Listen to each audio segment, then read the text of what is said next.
Hi my friends, in this video I will show you how to restore Windows button.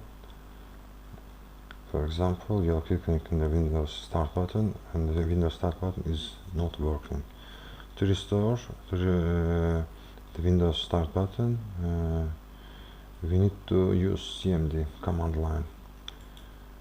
Task Manager, File, Run New Task. Here, click Create, and then OK. SFG.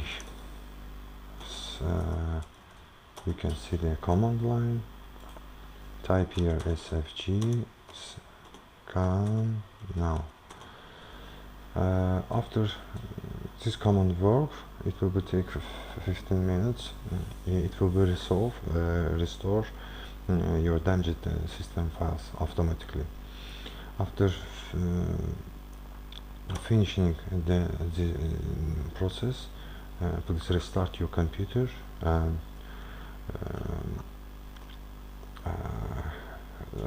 the start button of Windows will be work.